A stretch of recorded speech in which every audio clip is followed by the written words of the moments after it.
Hi, I'm Dave, And I'm Tyler, and and this is this the is the Capcom Capcom Show. Show. Hello, guys. Welcome back to the show.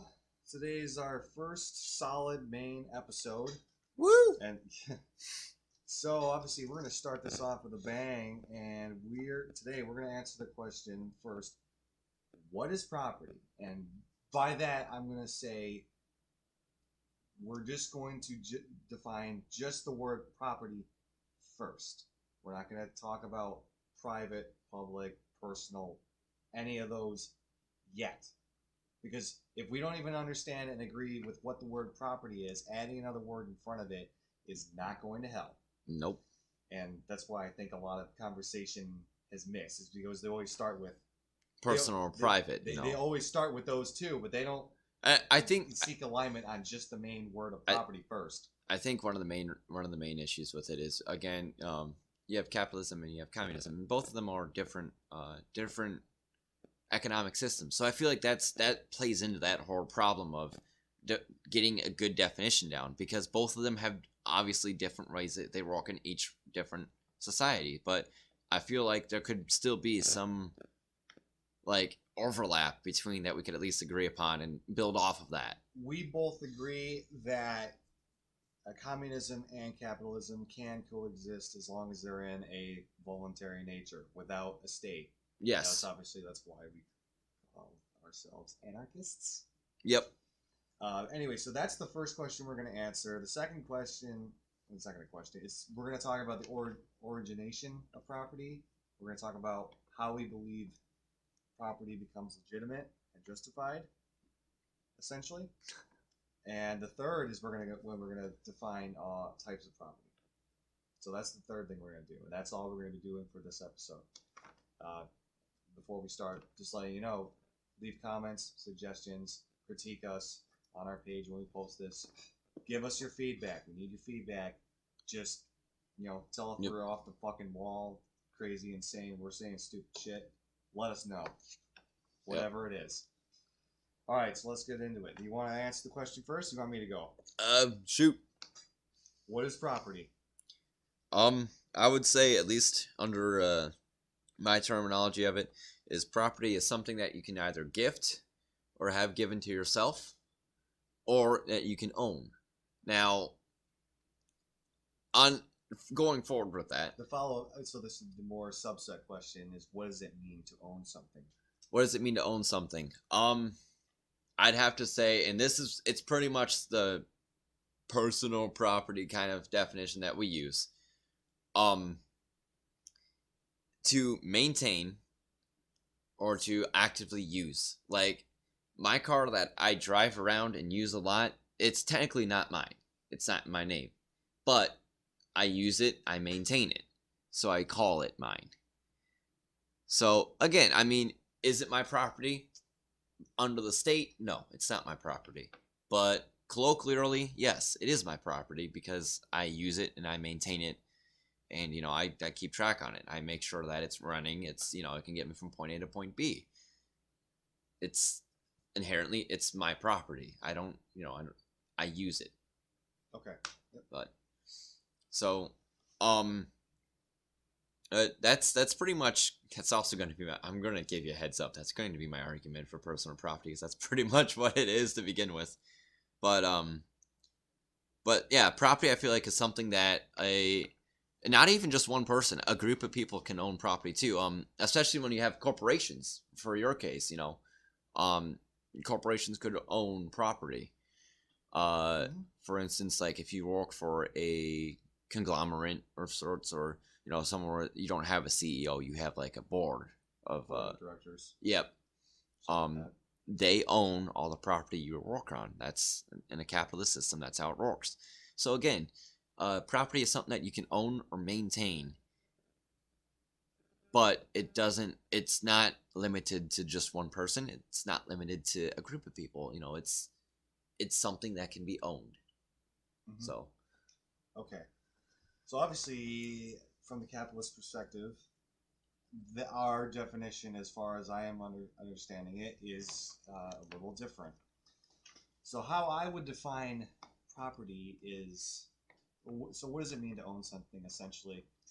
To own something means to control its usage. You have the ultimate decision-making power on how that thing is used, when it is used, who it is used by. You control its usage at all times. You are the top level of the hierarchy, essentially, Yeah. of who gets to use it. And the main component being exclusion. You have the right to exclude other people Right. from using it because that's what it means to control its usage. And so both of us believe in property, right? Yeah. Neither one of us take the view that Yes, property is something. There's always I hate using this because the person who wrote it is on the wayside, but right to life, right to liberty, Oh, yes. and right to property is one of the three biggest things of a civilized world, I guess. And I do believe, right to life should be something that everyone gets. Right to liberty is something that everyone gets. The right to be free and the right to have property and own and maintain property. Yep. So both of us agree with that. Neither one of us believe in the view of property doesn't exist. And so if you're looking for that view, maybe we'll get into that. Like that's more of the kind of an egoist type of view. And I do have a couple egoist views where it's one of those things that depends on my mood. If I'm in a really fuck off kind of nature, property doesn't exist anymore. What are you gonna do? Stop me? What are you gonna do? That's definitely that's a very destructive mood, by the way. Don't don't take my word for it. I'm thinking it might be a good idea. We do plan on sometimes having guests on the show. And so for the episode, whenever we do it on egoism, that might be an episode where we bring on. Yes, because I have no idea how to do egoism. I know more primitivism, so. Oh, see, I definitely encounter more egoists than I do primitivists. Yeah, and so we don't like to talk about imprims much.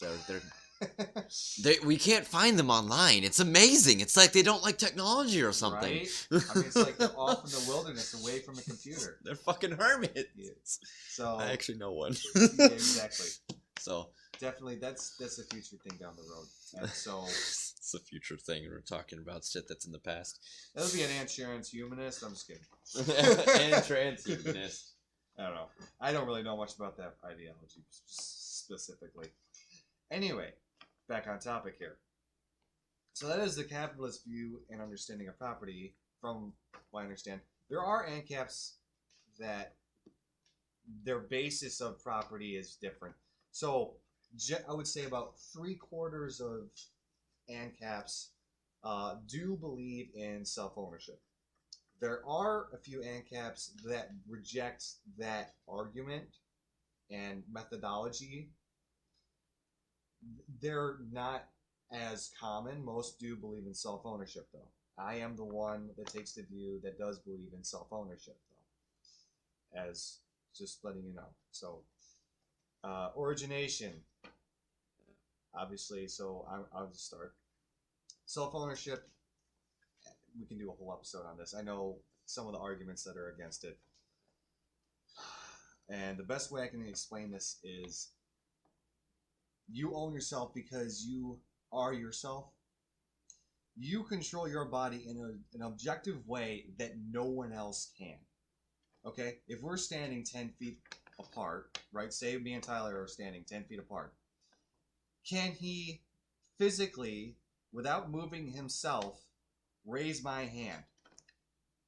No. No, it's objectively impossible. He cannot do that. I mean, I have a long reach, but not that long. That requires you using your own body first. Right. And obviously, that means I have an ability to do something with this body that you do not. Exactly. And so that's the whole thing. And another thing too is that ties into property ownership is ultimate responsibility. And in terms of criminality, criminal behavior, that's a part of you can't have someone be responsible for criminal behavior if they how do I word this? I don't know, because I have a question for you right now that's kind of nagging at me. What's the question? What's criminal? Well, How can you define criminality in such terms of anarchist civilization or society? I feel well. Okay, so I have an answer for that, but I feel like it's entirely relevant to the topic right now. For the sake of For the discussion. sake, okay, so any terms of criminality is where there is an actual victim of some kind in which So- their rights are violated. So like a murder or like, Yes. you know. Okay, all right, Any view that violates the rights of another, and all right. I'm down with that. Yeah. I can do that. So yes, and so continue. anyway, I have ultimate agency over myself, but responsibility is another part of ownership. Obviously, if you own something, you are responsible for it. And so, in terms of criminal behavior, what I do with my body, I am objectively responsible for. Okay? Yes. If I just go kill Tyler right now, right here, You're responsible for my I death. am responsible for it. And no one else is going to point to some guy in Africa and say, you were responsible for Tyler's murder. Yeah. Because obviously he didn't do it. Yep. You know, and so you cannot be responsible for the actions of another human being. Right. I see what you mean now about, you know, a lot of it, that being an egoist approach, because I can see how that could tie into, from what I know about egoism, is I feel like that could definitely tie into egoism. Well, egoism just says, essentially, from my understanding, property is a spook, self-ownership is a spook. And But I remember you bringing it up, and I do remember egoism is more about individuality interacting with the world, kind of, if I remember correctly. Again, I know fuck all about egoism. I'm just kind of guessing that this makes sense to me, so I could be fucking wrong. And like I said, don't take my word for it. Egoism is not my cup of tea. So anyway, so origination, ownership comes from labor of the self-owner. So what you put your labor into, you can own, not necessarily own. Like you can work at something all day long, but not own it. so you'd say that you could put labor, if you put labor into something, you could own it. You can own it, but like the key factor is it has to. So in terms of land, obviously land is the huge thing. Land is a very huge thing. Exactly. So if you go into unowned land, right? This is just there's no human labor has gone into this area. Nobody claims ownership of it. You know for a fact this is unclaimed at all. So you have to put labor into something. Either the ground, you have to farm it, seed it, plant it, do something in order to own it. Right. And so, but you also you have to have the intent to own it. Like for example, I can put labor into something and decide I don't want to actually own it though. Yeah. You can essentially do that, but yet if you want to own it, the intent has to be there. Yeah. And the thing is though is, and this is tying into your essence of property. If I put my labor into something, if say I'm gonna use my job as an example. I don't obviously own the press or the material that I use to fill the press, but I fill the press using my labor. My physical labor lifts up the bucket to fill the press. Okay, the press gets filled and it molds apart. I, as an operator, take the part and inspect it and package it and put it on the pallet. And when the pallet gets done, the production handler, again using myself, or the quality, inspects the parts, makes sure they're all good. The production handler labors over it, tapes everything up, wraps it up, and package and sets it out for shipping. And then when the truck comes in to ship it, it gets shipped by the warehouse handler. Now, that entire thing is the factory system. It's everyone having a different job in a way of creating property, creating things, items of value. Yep. Now, the whole thing about that is, and I know there's a whole currency system in this, and myself, I don't believe in currency. I feel like currency is a way to manufacture power, but that is something for a different episode, and I'm not going to digress on it because I will be here for the next 10 minutes on a spiel about it. I don't think we have the time nor the patience to deal with that. But my boss, okay, the owner of my company, he owns the presses. Mhm. He buys the material that we get for that. Does he own everything that goes into that process? Even my labor. I mean, he pays for it, but then that assumes that he also owns whatever I make in my off time if he owns my labor completely. I feel like that's going to be like one of the big things, you know. The capitalist response would be no, it is entirely dependent upon the contract between you and your employer, and generally that's not how, at Yeah, least that's I know generally not how that works. it's in the agreement. It is strictly what you produce using their resources on their own time. Yes. Okay. So, but however, though, there have been times where I've been, say, when I was doing my fencing job, my boss didn't fucking do anything. He bought the materials. That's it. He bought it, and he used his truck to get us there. And we worked with his tools. But again, all of our labor did everything. He didn't lift a finger to help us. He just sat there on his phone most of the time. And this is where what comes in, especially with the whole idea of workforce liberation. Collectively, if we were to pull all of our resources together and get collectively paid for that job, we probably could have made more profit off of us for the 5 of us after he got done than he did by himself paying us, because he didn't put in his fair share of it. He just paid for things. Now, say we get paid for that job, and we use the money that we get paid in advance to spend on the tools and on the things necessary to do the job. Mhm. What's to say that after the job gets finished, the rest of it is our profit and that we can split evenly? Say those 5 laborers, the entire project. We can split, say, 100,000 into 5. That's easy. That's 20 grand. We get paid 20 grand for a week's worth of work on a project. Okay. Mhm. That's the whole point of it. That's not our property though, because obviously someone paid us to do that To do it. upon a contract that we agreed upon. But in the same time, when I was working that job, we got paid practically minimum wage to do that job. So he was making fucking bank off of it. I love it because he was wasting all of his labor. He would drive off when we were almost done with the task, so we would just sit there for an hour waiting for him to come back to give us something new. But the whole thing about it is we own labor. We own it. We have our right to our own labor. And I feel like that is, we can dictate how we want to spend it. And I feel like spending it in such a way that other people say that you put your labor into this, but it's mine. I feel like that's theft. I feel like that is inherently theft. Even if there's a contractually agent behind it, I still feel like that's theft, because especially if that's your only choice, you know what I mean? Like if it's either that or not even being employed in a society that demands you to be employed for money in order to survive, I feel like that would be they're coercing you into just doing it, you know. I feel like that can be construed as theft.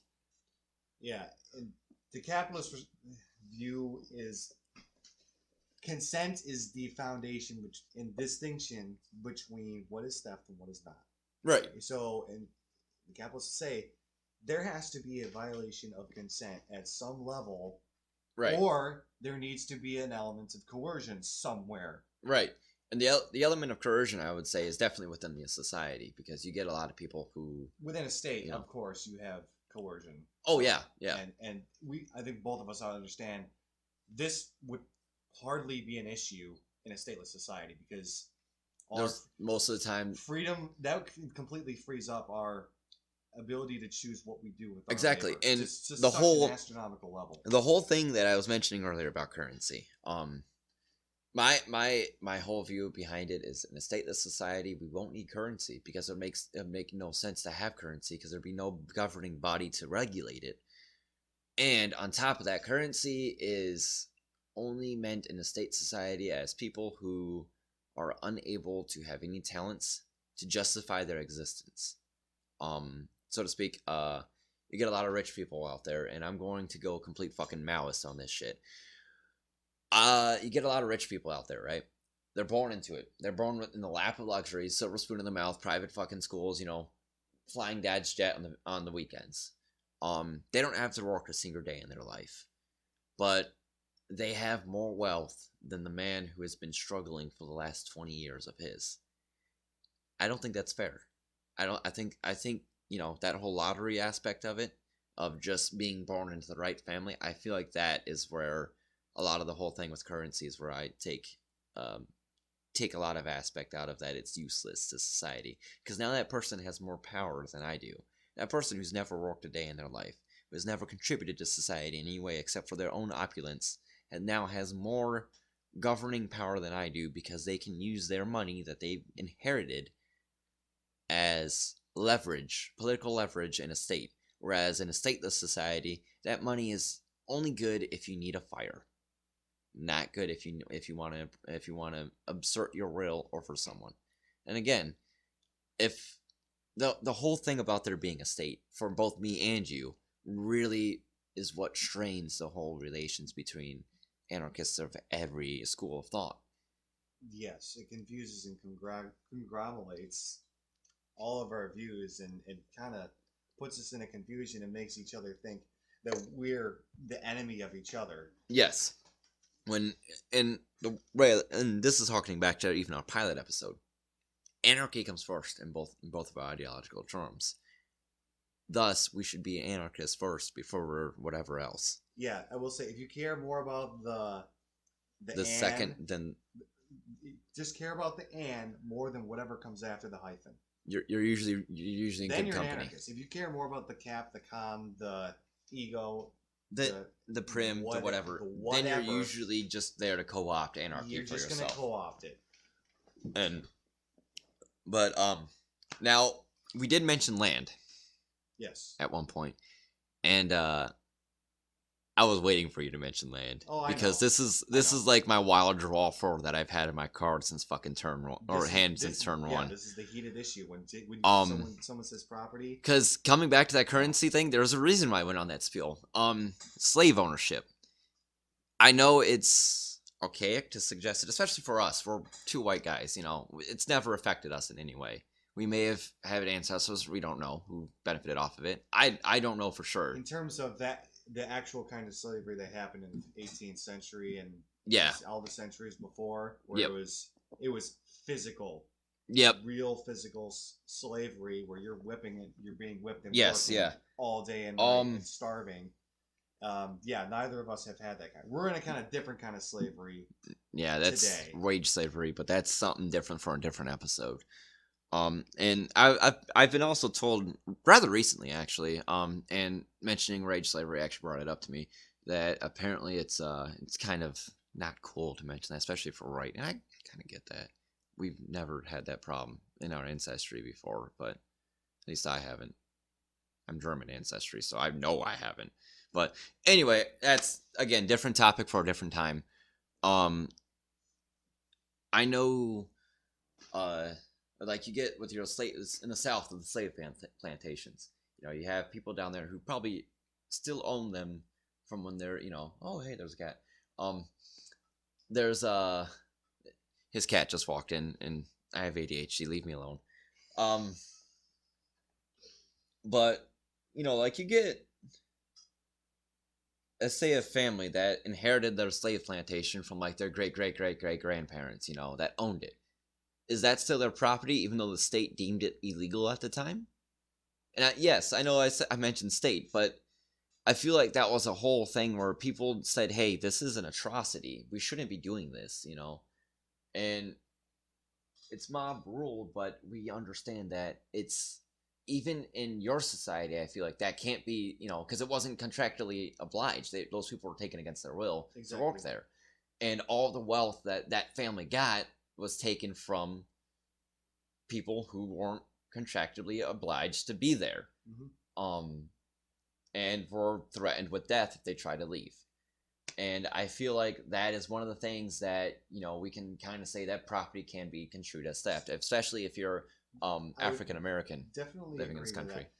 And because objectively there is an element of coercion right there. They were Yeah. forced to live on there, and because they were viewed as physical property, Right. obviously, and so they were coercively made to use their labor to build for them.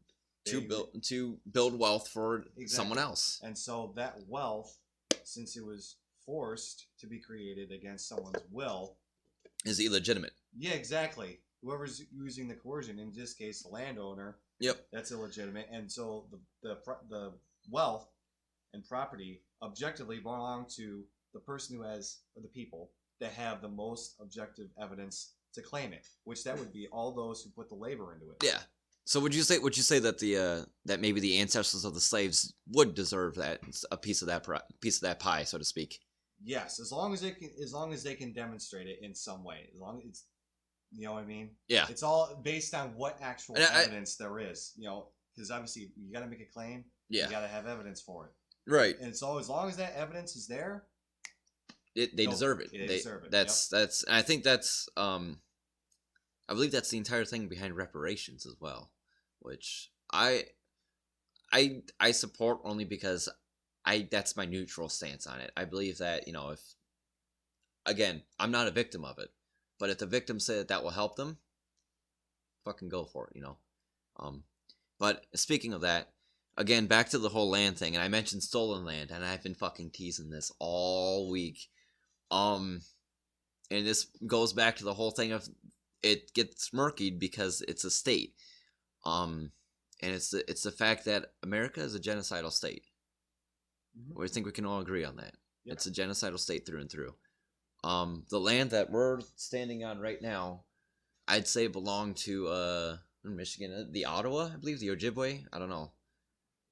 Huron. There was quite a bit of tribes. 5 or 6 main tribes on this land. But the land that we're on is stolen land. It was based upon a bunch of treaties that the United States government signed in the 1800s, the 19th century, if you will. That eventually they just broke the treaty. And there wasn't no formal breaking of the treaty. There was nothing that the Native American tribes did to break the treaty. It was most of the time it was just, we want more land, and essentially we used our strong, organized, large military force against a smaller opponent that didn't have any way of doing it or any way of defending themselves. And I like to point this out that we're still doing that. That is the cornerstone of American military tactics, with maybe the exception of World War I and World War II and such wars of that scale. Correct. What you doing? Oh, cat stuff. But anyway, the whole thing that I wanted to kind of emphasize with this rant is we're still doing it today.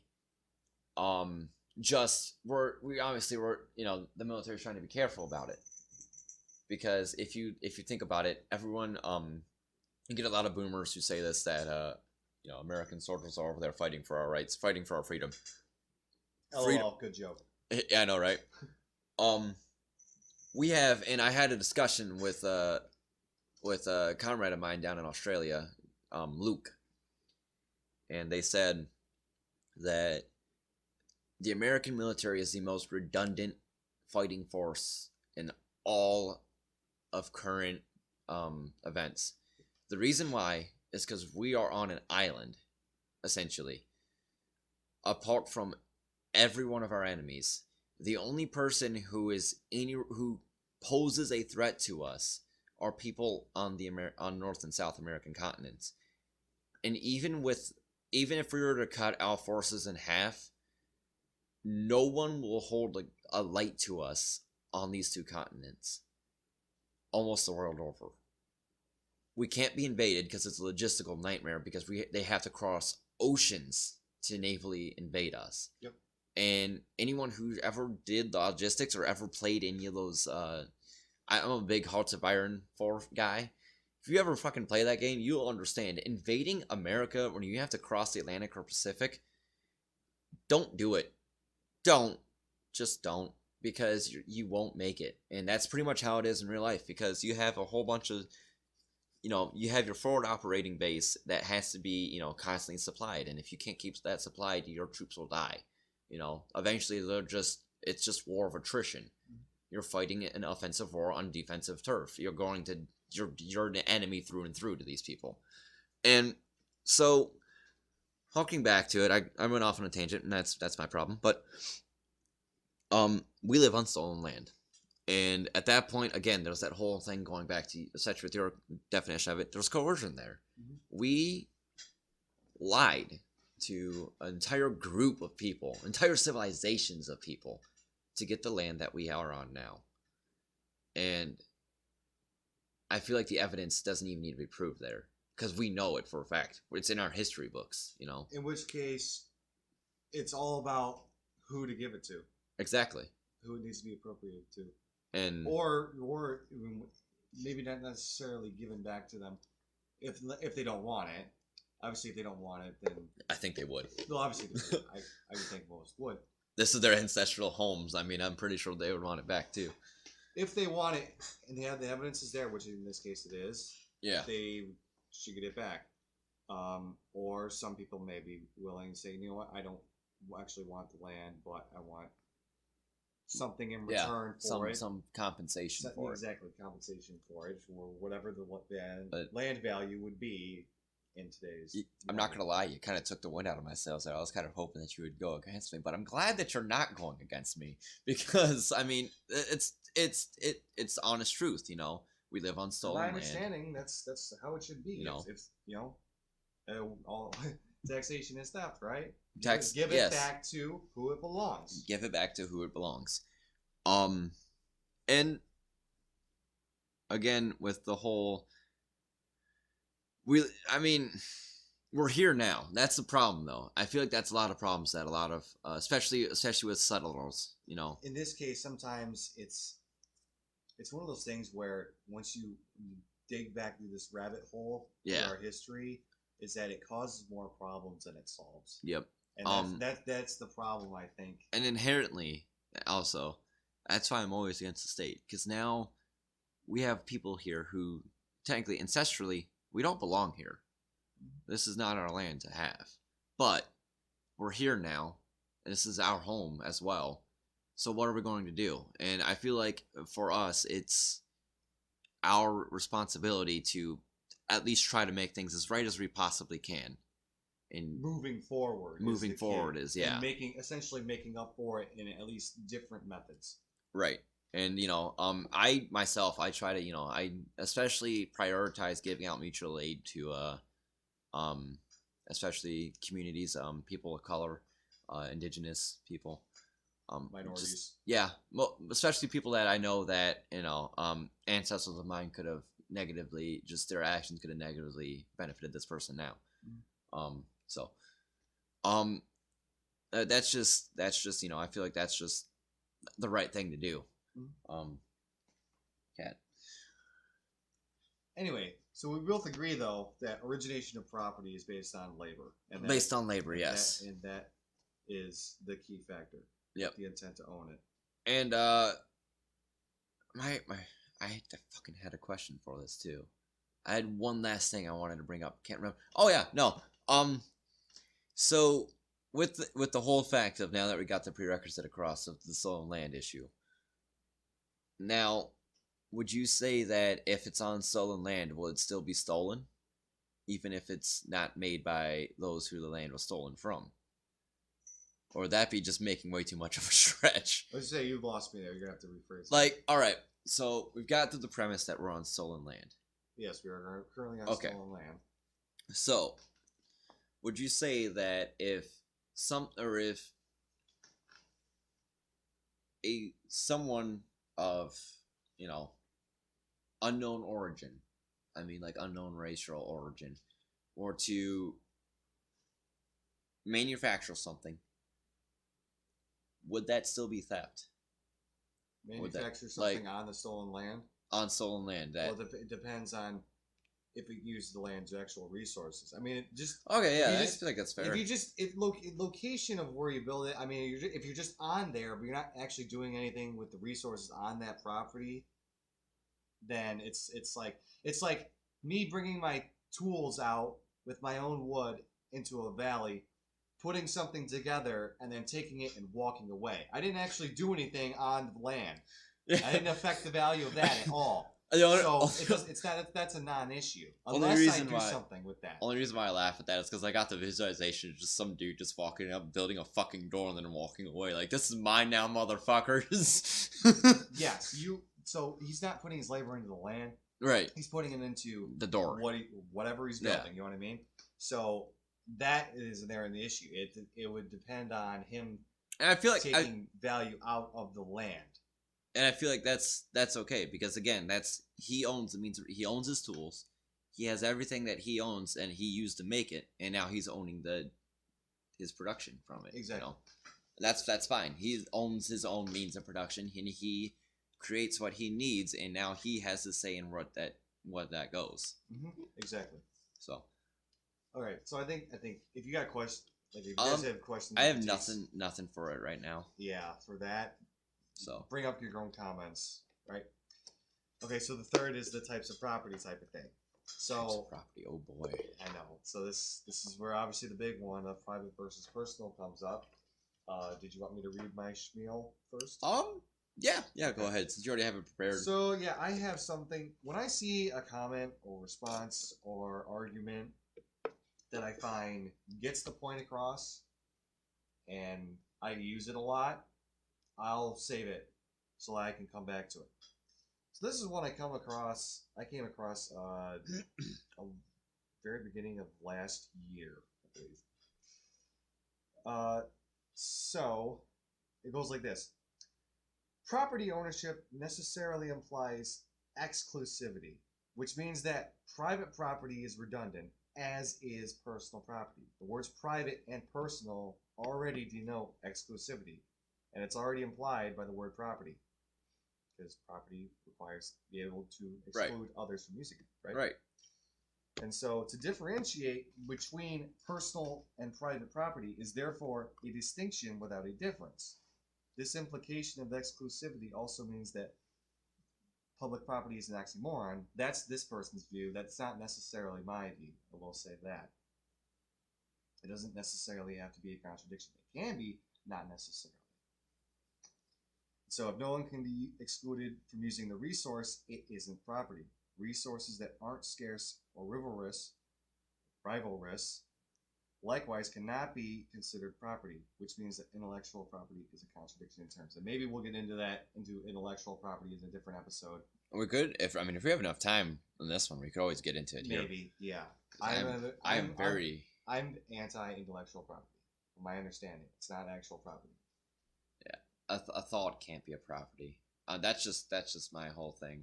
But let me just say this, okay? I'm going to say something to you, right? Yeah. So I have an idea in my head. Let me say it. Yeah. Think of a car that has wind turbines that collects energy from the wind to spin the turbines to create energy for the battery as it rolls down the road. Yeah. Okay, that idea was just in my head, and now it's in your head. Yeah. Okay, so now if you go actually create a prototype or actual vehicle based on that, how did you steal from me? I didn't. Exactly. Because you could have also did that too. Yeah, and copying someone is not theft. I like this. I like this because it fucks over Disney in the end, and I'm okay with that. This is the thing, though. Is like if you build a chair, right? Oh man, we're gonna end up as the first hits of fucking Walt Disney's Death Squads. God damn it. If like I said, so in this basic example, if you build a chair, you go have your own resources, your own tools, and everything, and you build it in your garage, right? You invite me over and you come for me to see it. I look at it. I go home using my own wood, my own resources, my own tools, my own property, and I build another one exactly like that. Yep.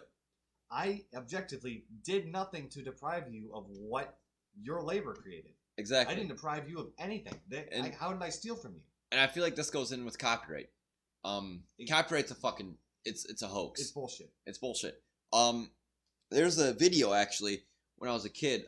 He's still active. CGP Grey. I don't know if you've heard of him. I am not. He's on YouTube. He is if you like a lot of videos like informational about like the way the electoral colleges work and stuff like that. He does a lot of stuff. It's not political, It's just it explains how things work in the world. A lot of it's geography, a lot of it's just misconceptions and stuff like that. He's a teacher in London, but he comes from New York, so he doesn't speak with a British accent, so he might be easier for you to understand.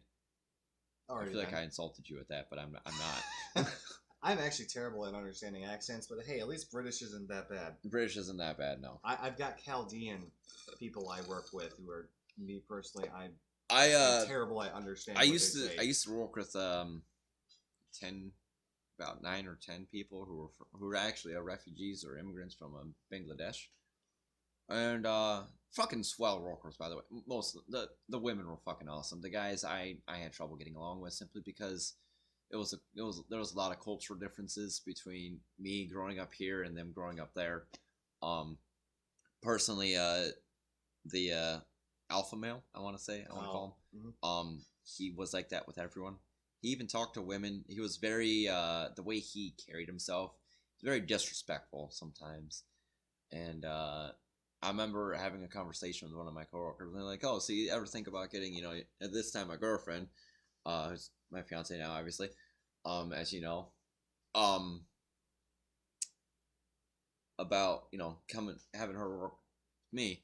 She'll never do it. She's a cosmetologist. She cares too much about her nails and whatnot. But she also doesn't like it because, and I don't want her to, because she lifts with her back.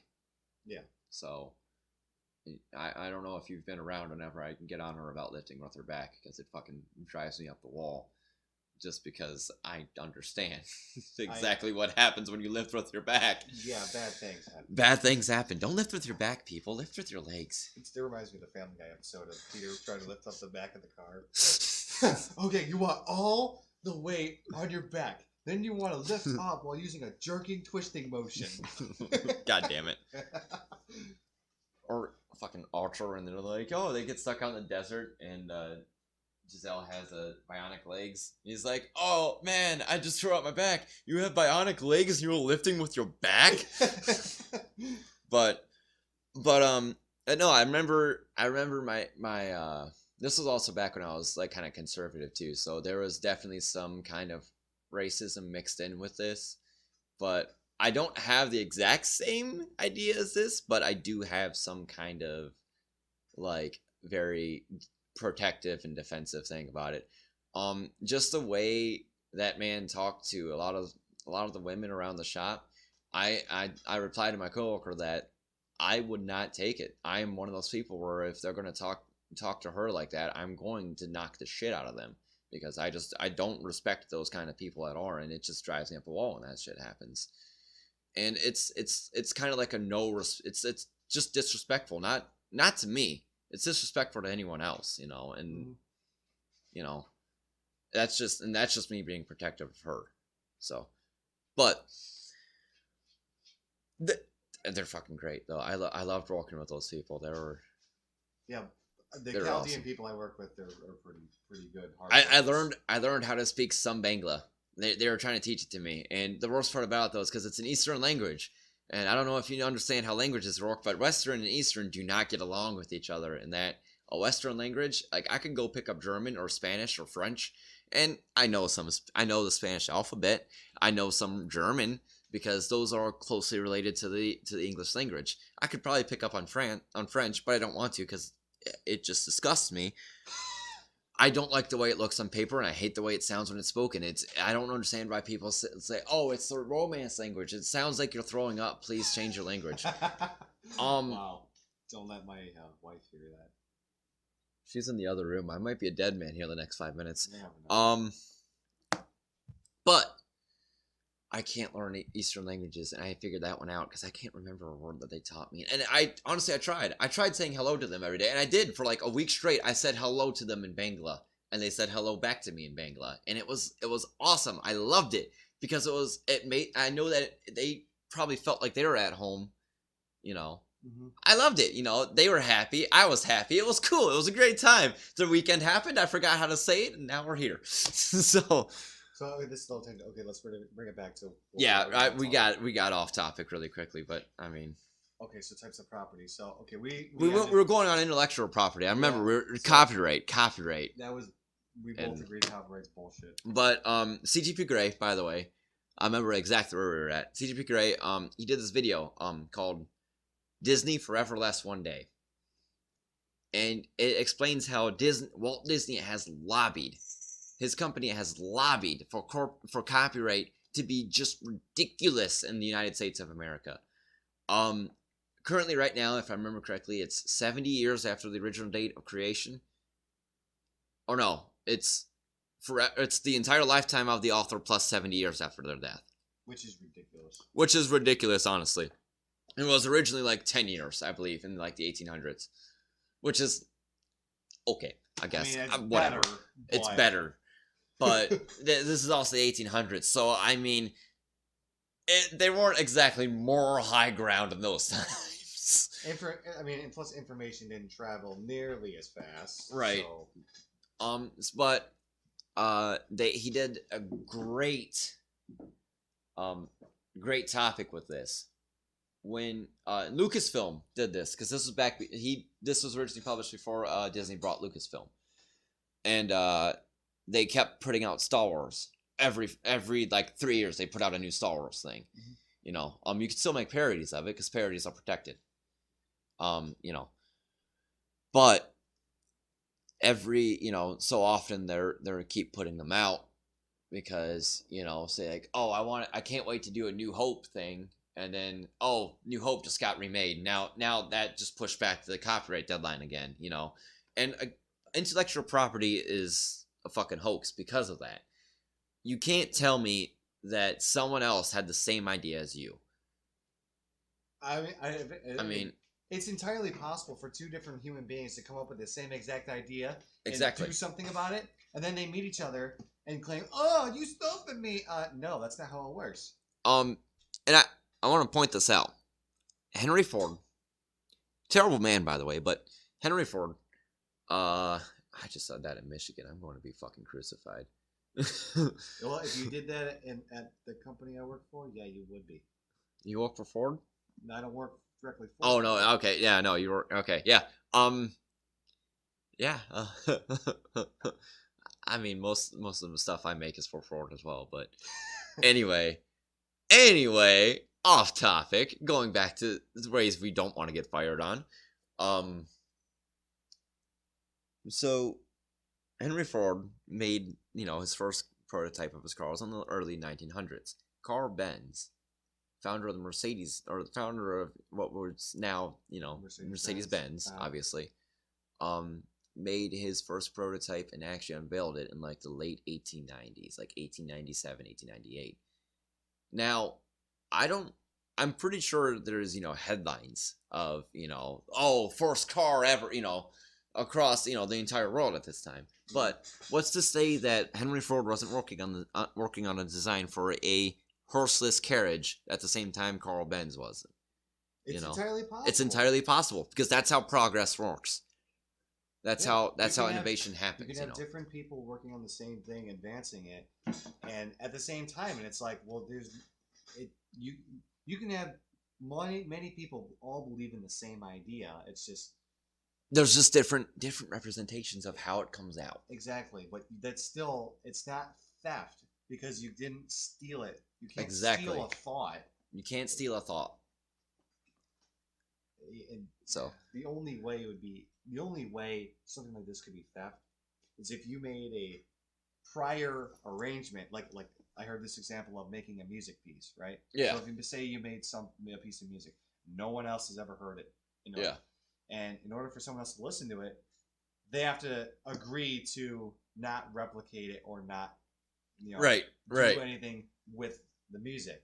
Right, and then they go ahead and do it anyways. Yeah, well, in that case, like a leaker, kind of, like someone who leaks CDs and shit. Something like that. So, in that case, there's theft because there's a violation of consent. Right. But without that, it's not intellectual property. Is not that okay? So I think that's all we need to say about that. About intellectual property, yeah. Okay. So the whole cap thing.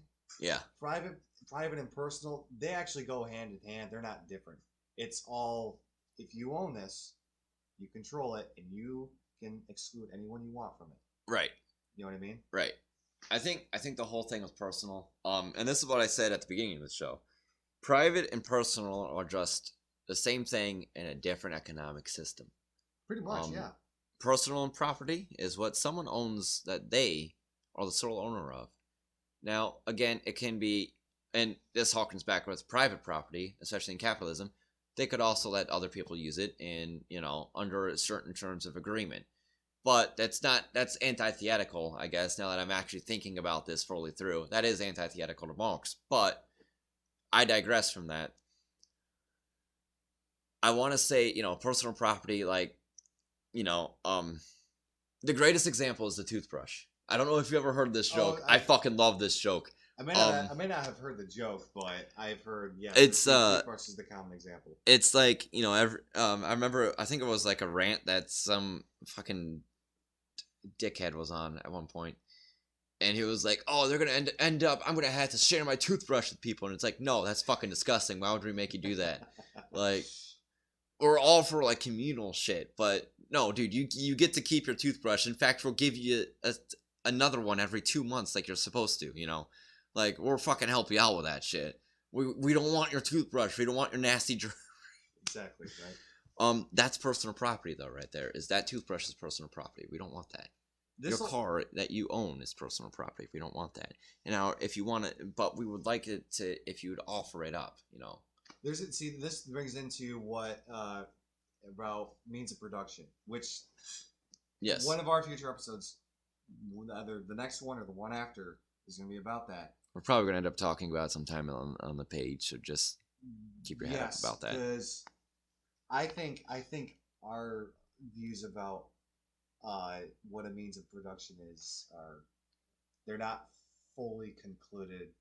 Yeah, logically speaking, if you know what I mean. I'm definitely going to have to touch up on Das Kapital with that because, oh shit, it's been a while for me. It's definitely been a while. I mean, we all generally. I don't mean to fully go into it already, but when I say a means of production, what is the most common thing that comes to your mind? What's the biggest thing? Means of production. By saying what is a means of production? Labor. What do you? Well, yeah. Labor and the property used to make product. But generally, what's the actual physical thing you think of? A factory. Factory, yes. Factory is always immediately what comes to my mind. Yes. And generally, what comes to most people's minds is the because that's what usually produces goods. Everything's manufactured in this day and age. Facility with a production line that produces things. That's generally what a means of production is. But it goes. I will say it goes deeper than that. And I don't think that caps and comms need to be so divided on this as they are. Yeah. I think it goes both deeper than both the cap and the com views. But you can still, and as I said, I believe this was off mic, but as I said, capitalism and communism aren't. It's not a light switch; it's a dimmer switch. Exactly. A lot of times you get where you could have there are exist, and I love it because I watch epic rap battles of history as a hobby of mine, and they did earlier this year fucking slapping ass track with Che Guevara and Guy Fawkes facing off against each other. And was this the epic rap battles of history? Yep. Oh, okay. I know what you're talking about. Yep. I believe I showed this to you. You might have. By the way, Che Guevara killed it. Not biased at all, but I mean, he did though. He did with that hanging motion. That was fucking great. Rob Rico did a good job playing him. I don't remember seeing that episode. I know it exists. I'll show you after the episode. But they an entire thought process in my ADHD just said no, you don't need this anymore.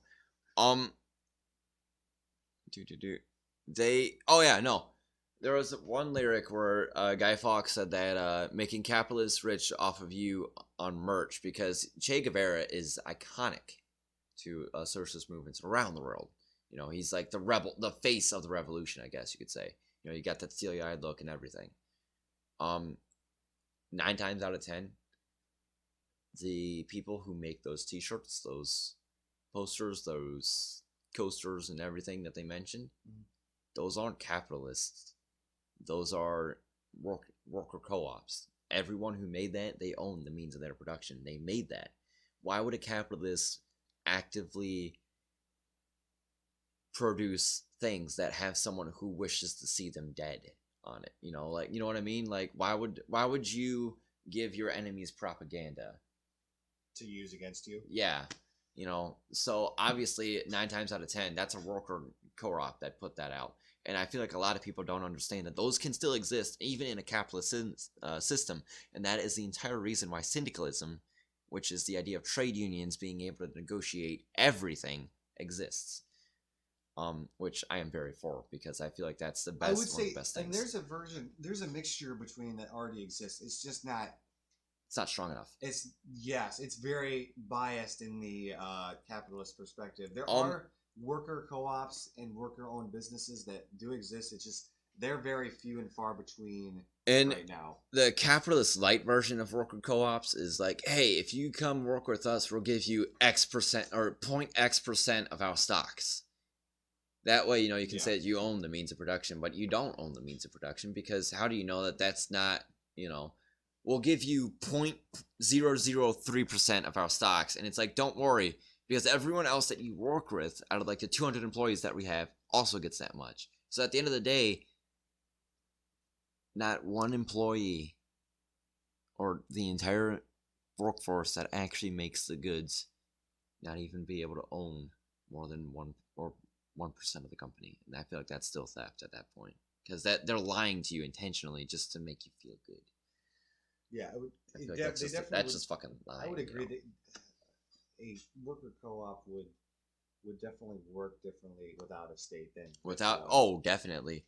Again, there goes the whole thing with currency tying back into it, but I digress. I've already had that spiel multiple times in this, and I feel like we should probably do an episode on that, because I fucking love talking about it so much. I don't know if you couldn't tell.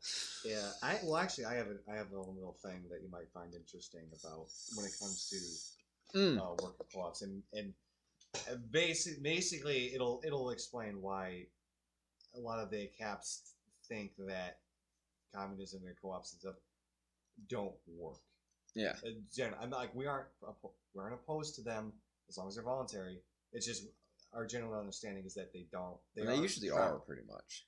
They aren't preferable in terms of economic efficiency. That's their understanding, and we'll go into that. Yeah, later. we could always go into that, especially with currency and stuff, because proficiency and that kind of ties in with how are you saving and spending money. But anyway, one thing I do want to touch up on, we had this. This is a very heated. We might go over our time, and I'm completely fine with that with this, but because this is very on topic, and this is my favorite part of Maoism, and that is all the dead landlords. All of them. All the dead landlords. Okay, so the idea that rent is theft. Now, again, this also ties back to the state, because you have nowhere else to go, so you have to pay this much, and I'm not going to have a job because I can just leech off you. That's kind of that's what I feel like. So, when it comes to this, there exists a modern movement of off-grid living. Yes. Right? So primitive represent. You. Exactly. God damn it. There's definitely a movement already out there of people that do this. It's growing, but it's still very, relatively speaking, small. Yes. But there's also in the U.S. still natural law type speaking here. A lot of it is not owned. Which there's a lot of land, even just within this state, quote unquote. I would like to point out that is unused, that people could obviously homestead, build property, and build their own home and live there. See, the problem with that is it's unused, but it can still be owned because someone could buy it, and buy it off the state or Fed. But that becomes it's one of those things where the state just claims to own it without having any evidence that they do own it. That they actually own it. They're just making the claim and asserting it using physical force, saying, yeah, well, if you do this on this area of land without our permission, we're going to boot you and fine you, and whatever you make on that is ours, which is obviously bullshit. Right. And so that's obviously a main disincentive from people who want to do off-grid living. And that's obviously... I do want to point out, unjustified. Off-grid living should be completely legal, by the way, Oh, it should because be, you of know you're course. not hurting. Well, you're not up to regulation, so you're hurting Uncle Sam by not being up to regulation. Yeah, that's the one you're Um, quote unquote hurting. but it's the whole issue that off-grid living, even when you're supplemented by living on the grid, like my parents, we use rainwater for our crop, for like our garden and everything. A lot of our stuff that we use, we don't spend money on. We get it from fucking resources that we can harvest from nature Yeah. that renews itself, like rainwater and whatnot. Um, that's that we own that. But technically, in a lot of places around the United States, that's illegal. You can't do that. Collecting rainwater is actually a crime. Yeah, in a lot It of places it is, and it's fucking retarded. it's just ridiculous. Why would you have why how do you get off on telling people that you cannot collect a natural resource, especially one as important as water? You're just an authoritarian asshole. Obviously. Bottom line. Obviously.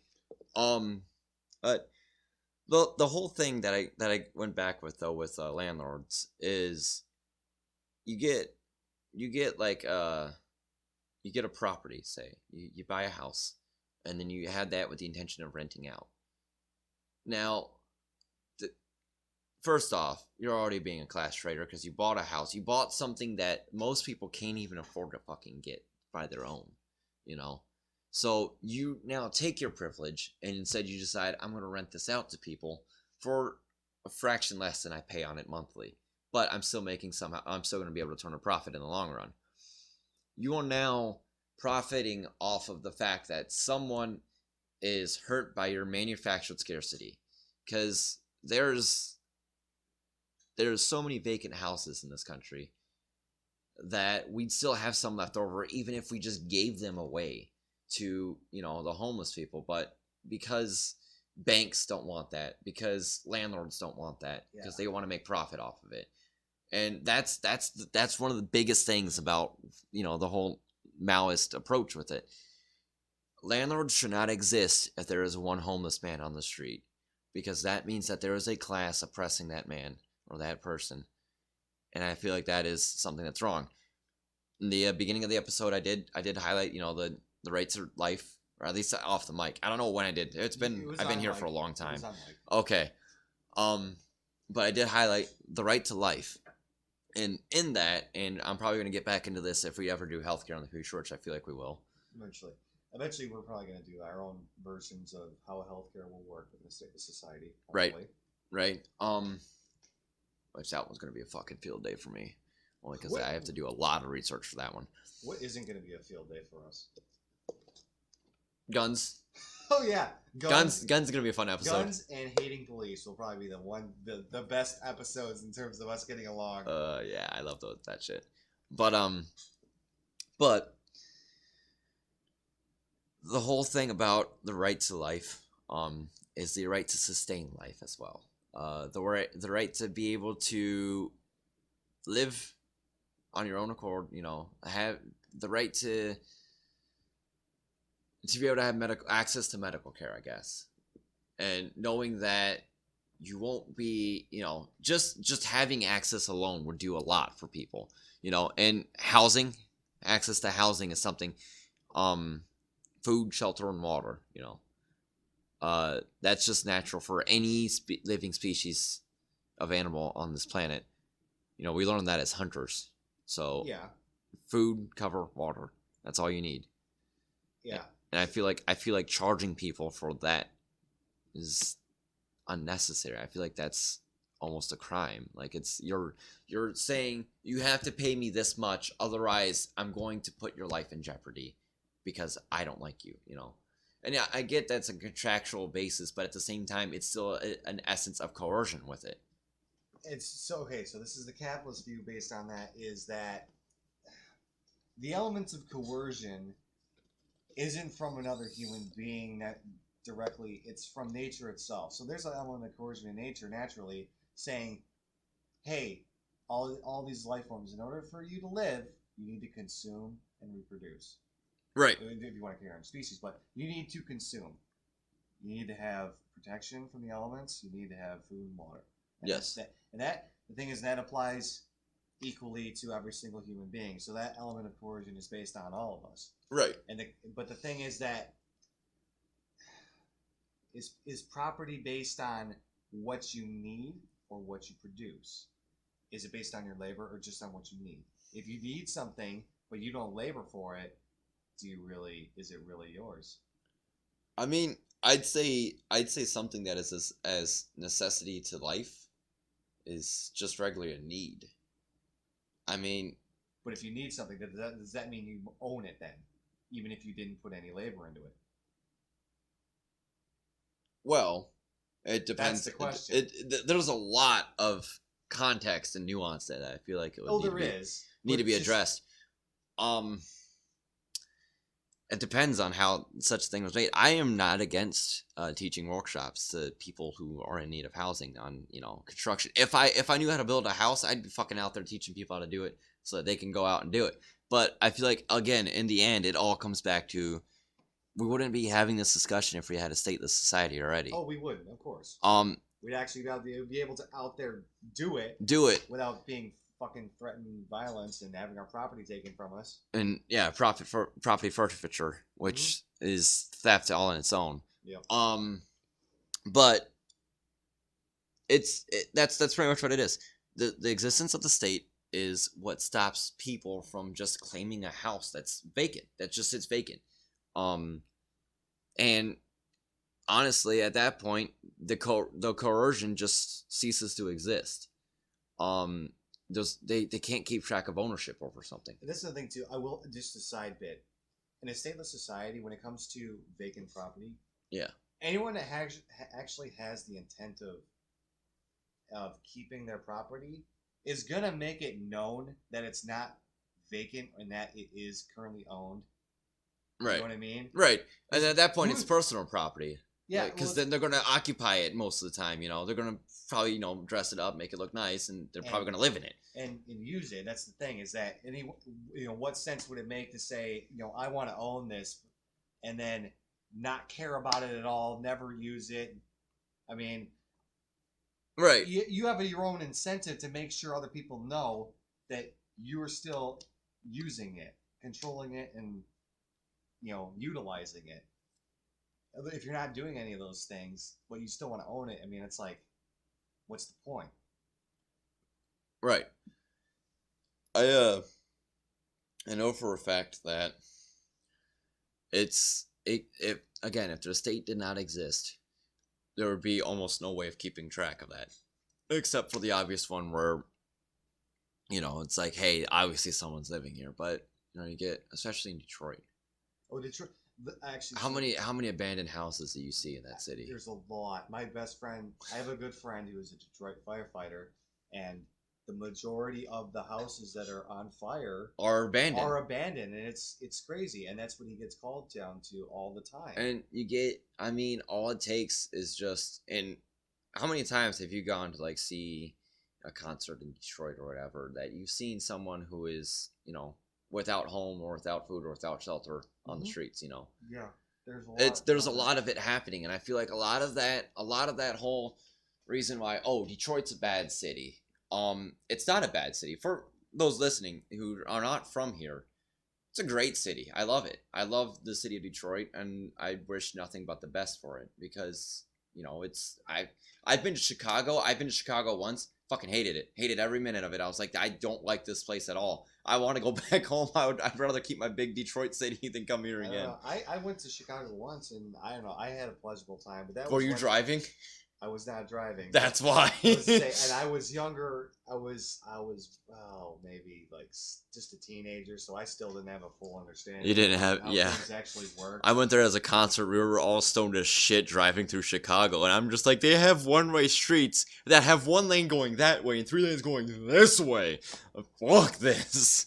Like, hey Tyler, you can't park here. Why can't I park here? Oh, they said something about private parking, but it's public. Yeah, but you still have to pay for. What the fuck is this?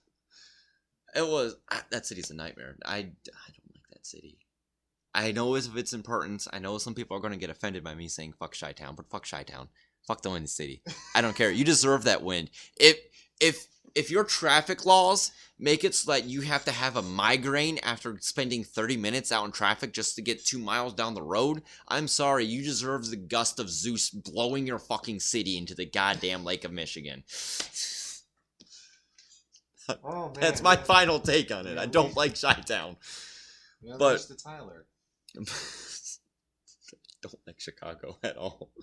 Very bad memories. All of our listeners can tell. This is aside from the fact that the concert that we went to see, I had a bad reaction to the edibles and ended up just curling up into a ball in the like the corner of the concert venue, just dying for 2 hours straight. Yeah, but that didn't help. No, that didn't help at all. Beautiful city though. It is a beautiful city. I will say that there's a lot of history there. Don't like driving through it. Yeah. Maybe if I were to actually spend more time there, I might get used to the city. But my fuck that city as a commuter. First fuck impressions, that. right? Always first impressions.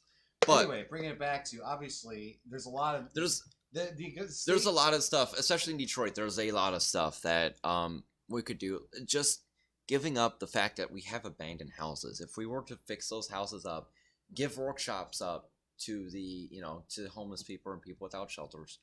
That hey, this is how you fix it up. This is how you do this, and this, and help people understand that there's meaning to this. Sorry, can I tell yeah, go ahead. The side go story? Ahead. Side story, the one of the church that I go to, there was a couple that they bought a vacant house, and they had originally they went to move in, I believe, from what I remember, and there were squatters in it. Yeah. And they had some drugs. Well, anyway, long story short, the couple couple squatters that were there, they went through rehabilitation and everything. Yeah.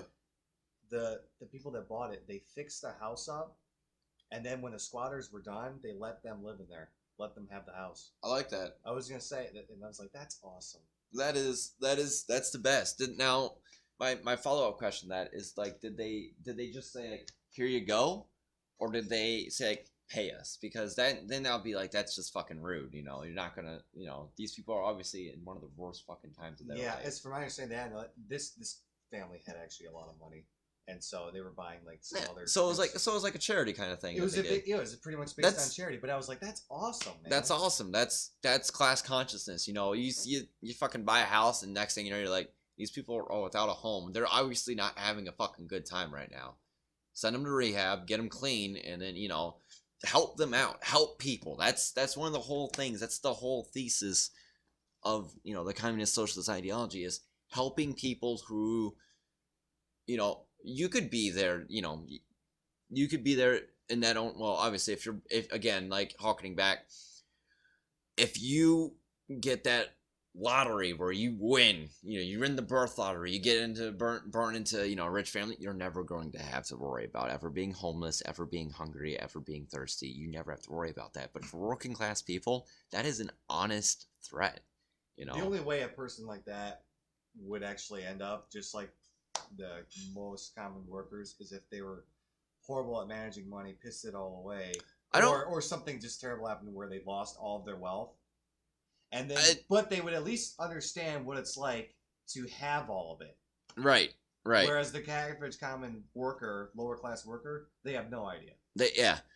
At first I thought like, oh, you were talking about or the working class people being managed money. I'm like, what money? You and I both know working class people aren't rolling in shit. Yeah. Just based on common experience. But, and yeah, working class people are literally all it takes. And again, this is harkening back. I'm going to save this. I'm going to put this in my pocket after I bring it out. But it sounded weird, especially out of context on mic. It's an idea. Glad you went knife.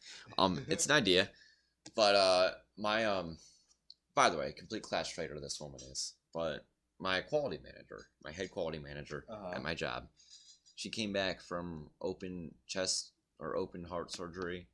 She came back this last week, I believe it was. And she made a full recovery. She's doing good. And keep in mind, she's fully covered through our insurance. We're paying, if you have a family, you give up. If you're an operator working at my job and you have a family plan, more times than likely, you're giving up all of what you make for yourself at that job to the plan. Because I know right now I make 320. The family plan at the best option is 297 a week. Yeah, I was just say the insurance. A lot of the we'll get But into the medical insurance, obviously, with as this on a state. later episode. Yeah, but they will say health insurance is definitely Yeah. way more expensive than what it should be. But she owes $100,000 still to the insurance company. Like, this woman had life-saving surgery. She's completely covered. She has an insurance plan, and she has to pay for it still. Like, that's one of the things that puts, working class people out on the streets. $100,000. That's 5 paychecks. That's 5 annual paychecks for me at this job that I'm at. That's like that's fucking 3. steep. That's a little more than. So it's about 3 to 4 to me. Yeah. So it's definitely rough, The reason why I call her a class traitor though is she decided to tell my quality last Monday that first day back, by the way, fucking grand entrance this one. Decided to tell my quality and think it was a good idea to tell her that breaks are a privilege and you don't deserve them. Okay, I mean, maybe in some cases, if you're a lazy ass worker that doesn't actually do the job. I mean, if you're always on break, you're always on break. Yeah. But the difference is she did her job. She does her job fucking well. And because this is all like with the labor cuts and everything, she's picking up another workload that I told you off, Mike. Mm-hmm. She doesn't get a raise, and she's finding it difficult to do breaks because she has to do breaks too. She has to break operators. And my head quality's response was, breaks are our privilege. The next day, our owner pulled her in her office like, look, if you tell that to someone, they can go to the Department of Labor, and now I'm going to have a fine of $25,000 sitting on my desk. Want to know whose paycheck that's coming out of? So, but yeah, like she's a class traitor, and I don't like her. But she tried to get me fired one time. I didn't like that. Yeah. Or some bullshit, like not putting a label on something that falls off in shipping anyway. So,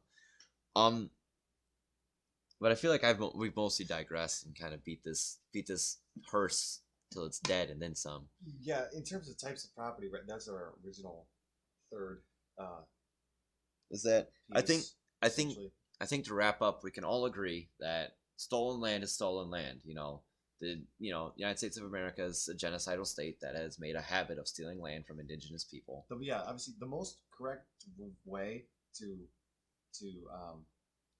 the best way to obviously correct theft is to return stolen property, and depending on what it is, maybe a little compensation. Yes, yes. Or how long they have been deprived of that property. Exactly, and the same thing with victims of slavery. Obviously, there was coercion involved, and obviously, it's a civil rights abuse. Mm-hmm.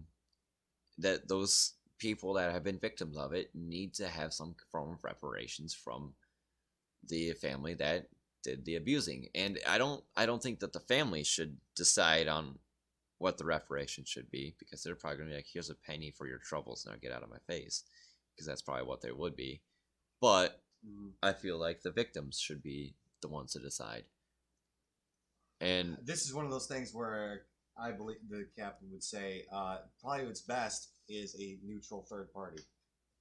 Right, but again, and this again with my whole take on currency, that rich white family can pay off that third party, and now it's going to be biased. You know what I mean? Yeah. So I feel like having it without a third party and being so that the victim is empowered here, I feel like that would be the best way to go about. Victim empowerment is always usually pretty good, because in the end there's no harm done.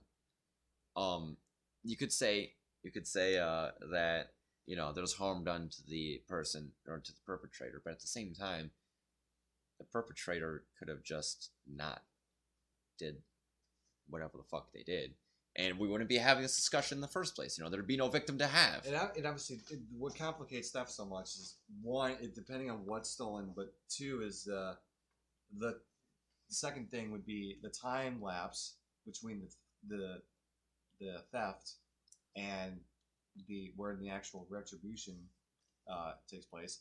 And the third thing would be I had a third one. Had a third one. I had a ADHD third. kicked in. Yes, I know. It's a bitch, I know. The time lapse. Oh, how many times that property changes hands? Obviously, if I steal something and then trade it, and then it gets traded again and again and again and again, well, obviously it's still, At that point, it's it becomes very hard to justify.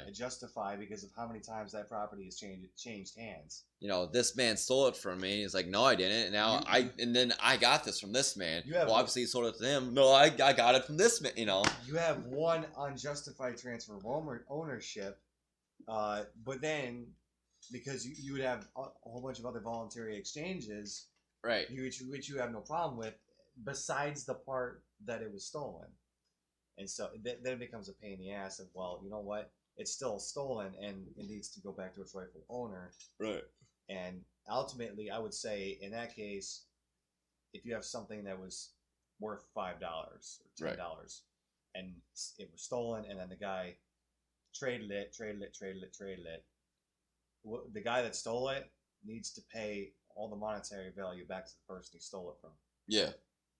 And then give back whatever monetary amount that all the other people voluntarily exchanged it with them, because they paid for something that they thought he objectively owned, right, but he didn't, and so obviously they should have their money back, and it's right, all because of the fault of the thief. Yep. And that makes sense. Yeah, I think that's the most. I think when it comes to conflict resolution, it's what is the most objectively reasonable as possible. Right. I think that's a good place to end this episode. I feel like that it is. Now, and again, as always, we're not, of course, the harbingers of our own ideologies. We're not ideologies. geniuses. We're not anything special. We're just two dudes with a couple mics, honestly. That's it. At the end of the day, that's all we are. This mic ain't even fucking mine anyways. So, oh, I fucking hate your chairs. I hate them so much. I almost ate shit on your counter. Just right there, just out. But in the end, that's all we are, just nothing but humble. We're tying up the episode. We ran about 20 minutes over what we wanted to, but we kind of got sidetracked a lot. Originally, we didn't even know how long this episode was going to take. We were shooting for an hour, and at first I thought, oh man, we might, like, when we were talking, we were already on question 2 at 10 minutes in, I think. So it was like, fuck, man, how the hell are we going to drag this out? And apparently ADHD's like, I got you, bro. Exactly, right? No worries there. Just remember to donate.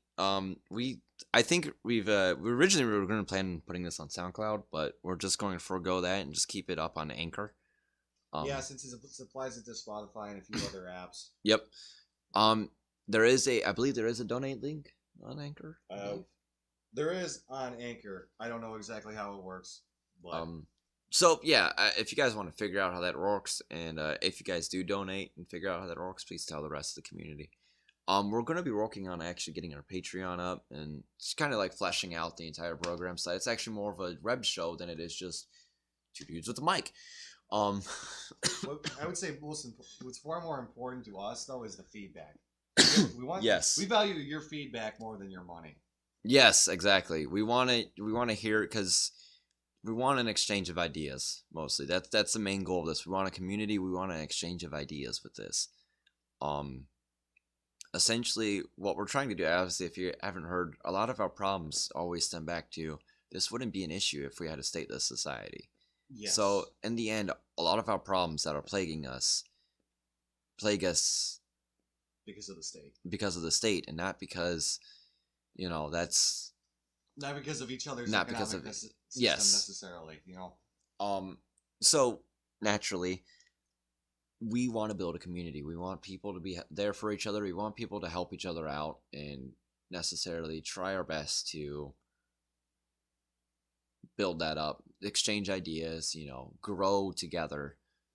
And I mean, the donations are really just because there's gas involved we live quite a trip from each other. There's gas involved. The fact that my mic stand broke, that too. Like that. It's mostly just for maintenance and stuff. we have most of the means of production to do all this show and everything. It's just, I'm lazy. I'm lazy. It's just we want to know if there's going to be beneficial to us to continue on, If we get progressing. the bigger an audience we actually get, the more we step up our game. Yeah, because I mean, I'm not gonna invest, like a $500 fucking setup if we're only gonna reach 5 people. You know what I mean? Exactly. It makes no sense. It's a gross waste. Return on investment is important. Yeah, or misuse of resources is something I want to avoid. But yeah, so like, comment, share, subscribe. I don't know, whatever the hell Anchor does. Tell us to shut up and we're idiots. Tell us to shut up and eat a dick. I don't know. I'm honestly unprepared for anything, I guess. Hey, if you made it through this long of the episode, we thank you. Yeah, we thank you for not falling asleep on us, or if you fell asleep with us, and you're welcome, Sweet Cheeks. But all right, all right. see you guys next month. Yep. Have a good one. Yep.